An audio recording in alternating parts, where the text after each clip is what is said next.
Welcome to Hemmings Road to Improvement, our new road trip series where we take an old school vehicle and, with the help of some of the biggest names in the SEMA universe, update it over a 3,500-mile cross-country journey to benefit the children that SEMA Care seeks to help on a daily basis. Welcome to another episode of Hemmings Road to Improvement Extra. For those of you who haven't been here before, we recap and go into some of the details on the main series, Hemmings Road to Improvement. As always, I'm joined by Mike Musto. Mike, how you doing today? I'm doing good, man. Doing really good. Excited for the new episode. We'll see what everybody thinks about it. It is a part 2 of the Tremec TR-4050 install Silver Sport transmission in Rockford, Tennessee. So this is where we kind of get to the end and show everybody exactly how this thing performs. All right, yeah. So just to review, if you haven't seen the episode, we'll put a link here for you. I think it's over there. Go watch the episode right now. Otherwise, you won't know what we're talking about, and you might get kind of bored. But yeah, let's go right into it. These guys made it look really easy. I mean, I saw them with all the different the cars on a lift, and then they have all the different transmission lifts. I'm thinking back to when I'm like underneath my Alpha, jacking up the engine so that I can tilt it just enough to stop crashing up against the tunnel. Right. What was that like, just watching the pros?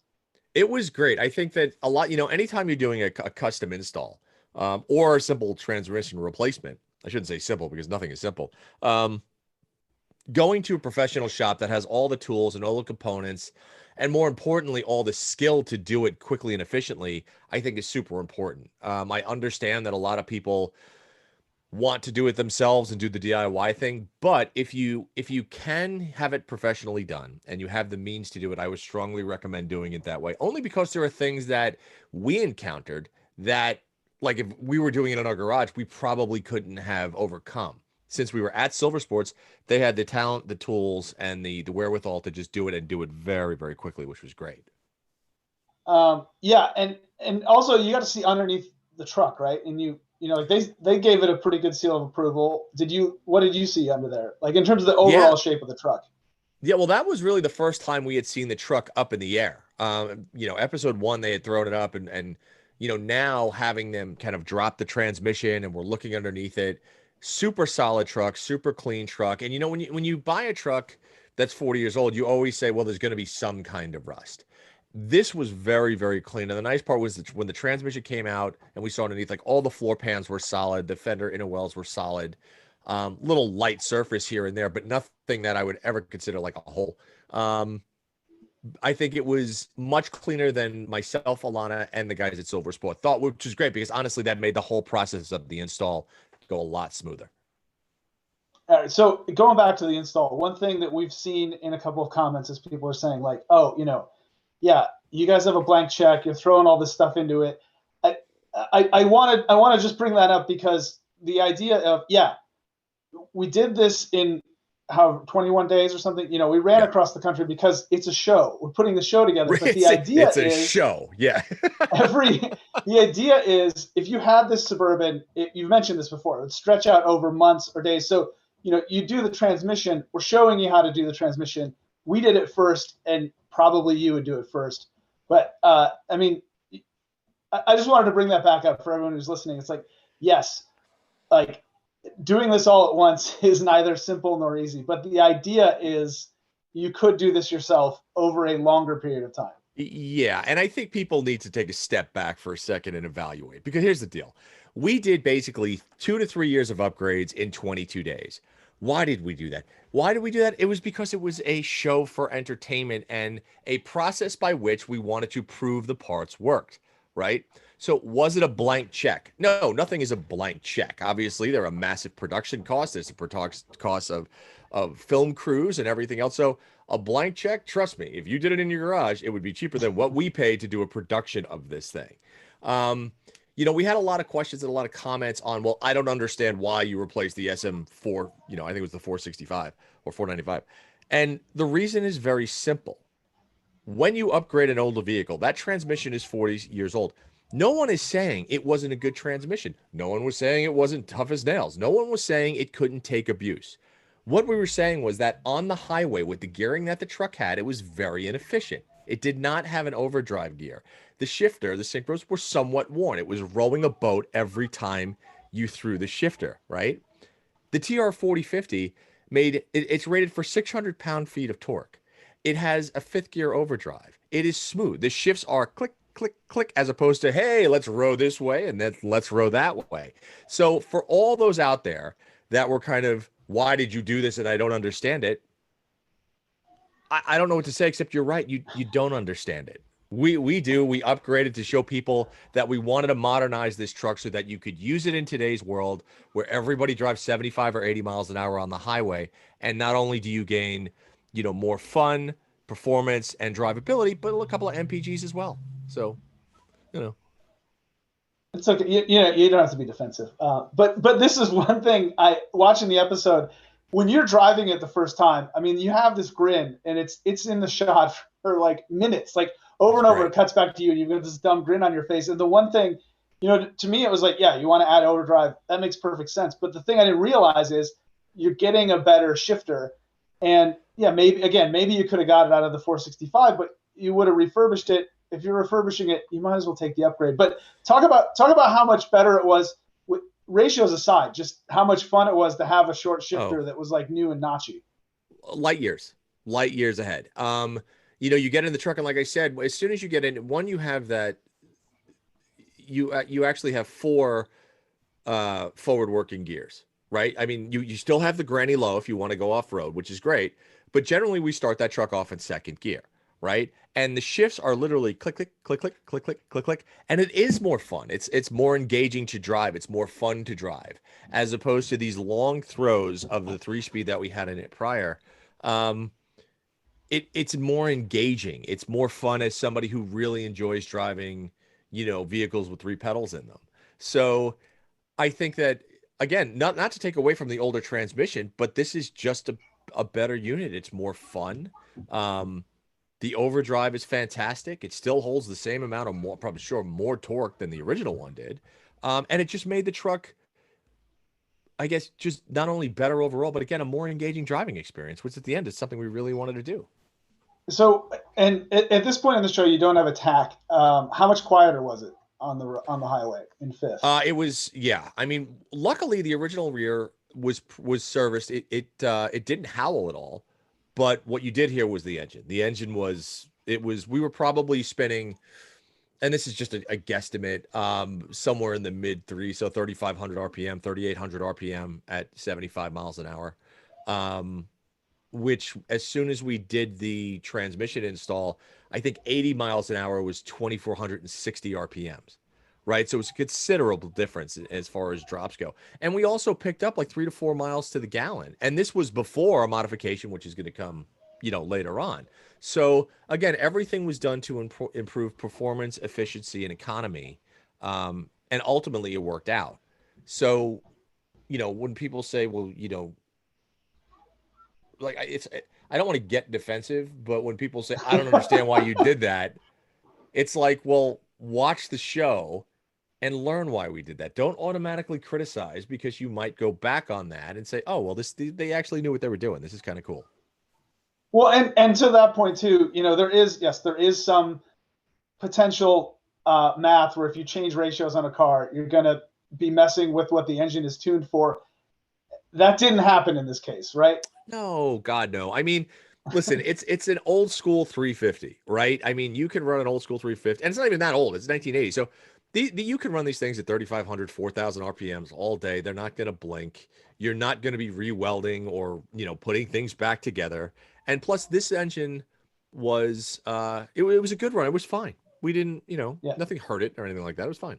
Well, right. But, and by dropping the revs, I mean, they made this engine with all kinds of different applications and all kinds of different ratios and all kinds of different rears. It runs pretty much as well at 2,400 as it does at 3,800. It doesn't really care. Doesn't really care. That's exactly correct. Doesn't care.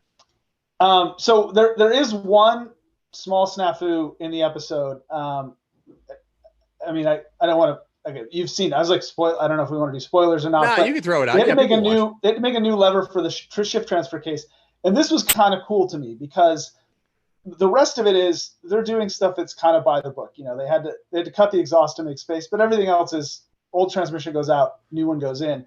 Correct. And this was where these guys, kind of strutted a little bit. Like, talk about watching those guys fab up a custom piece. Yeah, it was really nice. And this is where I go back to, if you're going to do this as a DIY project in your garage, there's always things, and just because I've done multiple vehicles, there's always things that you run into that you're like, oh man, this is going to set me back. So what happened was the original shift lever for the new transfer case, the upgraded transfer case that we have, we simply didn't have a shift lever. We had the transfer case. The old shift lever would not work. It was actually shorter. You wouldn't be able to get enough leverage on it. So they said, okay, well, we're going to make one. And it was really, really neat. I mean, they took a nice piece of iron bar. You saw them heat it. You saw them bend it. And the good part about having the truck up on the lift in their shop is they could constantly walk. They could make an adjustment, walk 5 feet, stick it in, say, okay, nope, a little more, walk back to the welder with the heat, go back, do this, change it up, go back. And it wasn't 17 trips back and forth to an auto parts store or back and forth to a welder or anything like that. So, well, and they milled the shift knob. That was my favorite shot. I'm like, oh my God. Like, yeah, I'm not. Yeah. That's a few weeks waiting for stuff to come in the mail if you're doing it yourself, or like you said, going back and forth to the parts store. Yeah, it was. And it was very interesting because you could tell also when they were doing it that, like, transmission installs, they do them all the time. It's kind of second nature, obviously, because it's what they do. But it was neat to see them working on the shift lever because it was kind of outside the norm of what they generally did. So they were excited about doing that. And it was kind of neat because they were like, oh, we're going to bend it like this. We're going to move it like this. And you could see the energy that they had while doing it because it was something that was just out of the everyday that for them. So that was really fun to watch them. It was really, really cool. All right. So here's the part in Road to Improvement Extra where we talk about food. I find a way to work it in every week. But Yep. You guys brought donuts to the Silver Sport crew. How much did you eat donuts on this trip? Because I seem to remember from the galleries that there were a lot of donut photos. Or maybe Alana just mentioned it. Yeah, we ate them when we found them. You know what I mean? Okay. They were kind of, but I mean, we're kind of donut snobs, and I know that sounds weird. So like, I really do. I have. Well, to so I was look going at to the ask, did you episode. find a special shop for this one? Was Yes, there we like did. local? Okay.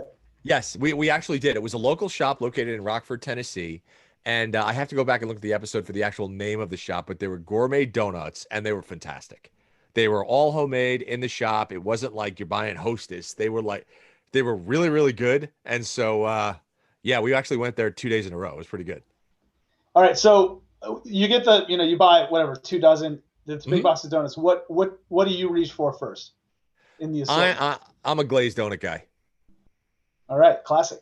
Yeah, that's my go-to, glazed. All right. I mean, that's about it. Before we get to what we're going to see in episode 4, real quick, just an estimate. If I bought a Suburban and wanted to get this transmission, what's a ballpark on the total cost and then the time? I mean, if I'm doing it myself, it's going to be months. But Yeah. what's the time at the shop? Total cost, Well, total I time. think so. Total cost, I think obviously it's application specific, right? And each transmission is going to cost you differently if you're doing something like a TR-4050, which is the off-road transmission for trucks, for light duty trucks, or if you're doing like a TKX, or something of that nature where it's more automotive specific. I would say you're probably looking at, and Silver Sport will go over this with any application that you do, somewhere in the neighborhood of $2,500 to $3,000 if without your labor. Okay. And again, that's any type of custom pieces. That takes into consideration things that you might not have considered that you need and things like that. But when you look at the benefits of that cost, when you look at the improved performance, the improved in drivability and engagement in miles per gallon, it's actually worth it.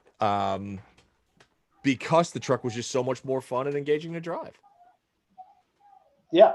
And then, and you're putting, again, with these old trucks, there's always a balance, right, between original and Sure. and upgraded, but you're putting some value into it. And then you got Silver Sport, how many days did they spend on it, including the custom bit for the shifter or for the transfer case? It was 3 days. And then the other thing I should mention is that, we talked about driveline components. Like in this episode, you'll see us go from, put the new driveline components back in there. And I think that that's something that people do tend to overlook. We used Knoxville Driveline, which was down there, and they did the drive shafts and stuff. That was a really neat thing to witness, to how they measured the run out, how they did, how you check if the drive shafts need to be serviced and everything like that. But having them so close, if we did have to go back and forth, was also great. So before you do any type of transmission shop, line up your vendors, right? So before you pull your old transmission out and your drive shaft out, figure out where your drive line shop is so that you can take your correct measurements and have all that stuff laid out before you even like go through with anything or spend $1. Get your vendors picked out first. Yeah, well, and the driveline actually reminds me too. It is one of those things you mentioned in the last episode. You mentioned in this episode, it's overlooked, but it's also you're spending all this money on a brand new transmission, and you're spending all this money on a brand new transfer case. If you slap an old drive shaft on there that's out of round or out of balance, you can hook it up to an old diff. The old diff's just going to turn. It's going to whine. If it blows up, it blows up. But if you're putting an out of round or like an out of balance drive shaft on there, it's introducing vibration into your brand new fancy transmission, and that's going to stress it. It's not going to break right away, but if you do it right the first time, you're guaranteeing a lot more longevity. Yeah, and that's true. And I think that's where we go back to, if you don't have the funds to do it out of the gate, wait. If you're able to wait, then I would say wait.